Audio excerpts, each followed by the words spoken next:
অসুস্থতা একটি শব্দ, এমন একটি শব্দ যেটা একটি মানুষের দীর্ঘসূত্রিতার একটি পর্যায়কে বোঝায়। অর্থাৎ আমরা যদি অসুস্থতা বিষয়টাকে বুঝতে যাই তাহলে আমরা এভাবে বলতে পারি যে অসুস্থতা হলো কোনো কিছুর একটা সমষ্টির পরিণতি। আর এই অসুস্থতার পিছনে বেশ কিছু কারণ ও বেশ কিছু বিষয় থেকে যায়। তার মধ্যে যদি আমি একটা বিষয় নিয়ে বলি সেটা হচ্ছে অস্বস্তি। আর এই অস্বস্তি যেটা কি অস্বাভাবিকতা বা মেনে না নেওয়ার প্রবণতা বা বিব্রত বোধ করা, দ্যাট মিন্স আনইজি ফিলিংস। তাহলে এই অস্বস্তি বোধ থেকে আমরা বলতে পারি এক ধরনের অসুস্থতা তৈরি হতে পারে। আর এই অস্বস্তিটাই নিয়ে আজকে যেটা বলতে চাচ্ছি সেটা হচ্ছে এই অস্বস্তি, এটার কারণ বা উৎস কিছু কিছু ক্ষেত্রে আপনি নিজেই। কেননা আমি অস্বস্তি বোঝাতে গিয়ে যদি একটা উদাহরণ দিই, ধরুন আপনি ট্রেন যোগে কোনো এক জায়গা থেকে আরেক জায়গায় গমন করবেন বা যাবেন। তো সেক্ষেত্রে ট্রেনে যদি আপনি কোনো এক জায়গায় যেতে চান তাহলে অবশ্যই বাসে গেলে যেমন টিকিট কাটতে হয়, তাহলে আপনি যদি ট্রেনে যাইতে চান তাহলে অবশ্যই টিকিট কাটতে হবে। কিন্তু আপনি যদি যে কোনো অজুহাত দিয়ে টিকিটটা না কাটেন বা যে কোনো পরিস্থিতিতে দেখা যাচ্ছে আপনার টিকিট কাটার আপনি সময় পাননি বা ইচ্ছা করে না কাটেন, তাহলে আপনার কি হবে?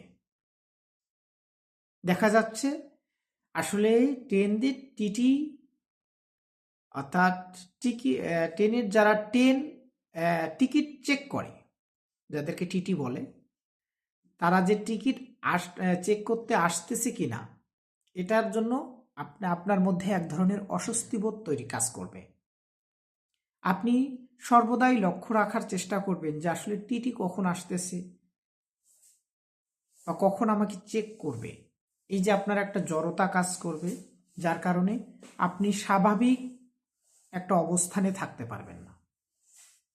কিন্তু আপনার কাছে যদি টিকিট থাকে তাহলে আপনাকে টিকিট যারা চেক করবে বা যাচাই করবে তারা আসলো কি আসলো না, আসবে কি আসবে না, এটা কিন্তু এই বিষয়টা কিন্তু আপনার মাথায় থাকবে না।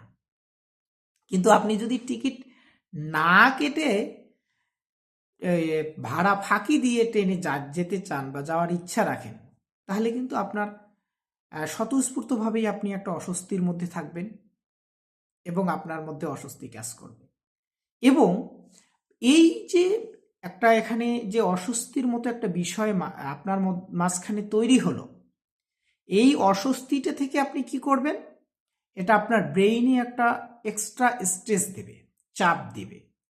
এবং আমাদের এই ধরনের যে কোনো ফ্যাক্ট ভিত্তিক বা যে কোনো উৎস থেকে তৈরি হওয়া এই অস্বস্তি বোধটা যখন আমরা আমাদের অ্যাকসেপ্টেবল পাওয়ারটা বা অ্যাকসেপ্টেবল যে একটা ব্যালেন্স প্রতিটা মানুষের স্বতন্ত্রভাবে আলাদা আলাদা থেকে যায়, এটা যখন আমরা কন্ট্রোল করতে পারি না বা এটা যখন আমার ব্রেইনে বেশি করে চাপ নিয়ে নেয়, তখন কিন্তু এই অস্বস্তি বোধ থেকে মানুষের একটা অসুস্থতার পথ তৈরি হয়ে যায়।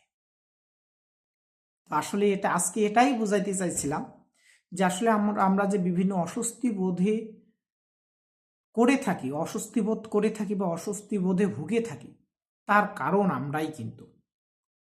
প্রত্যক্ষ অথবা পরোক্ষভাবে আপনারা বিবেচনা করে দেখবেন যে আপনি যে হয়তো যে কোনো একটা অস্বস্তি বোধ আপনার হচ্ছে বা আপনি অস্বস্তি বোধ করছেন, তার কারণ কিন্তু আপনি নিজেই।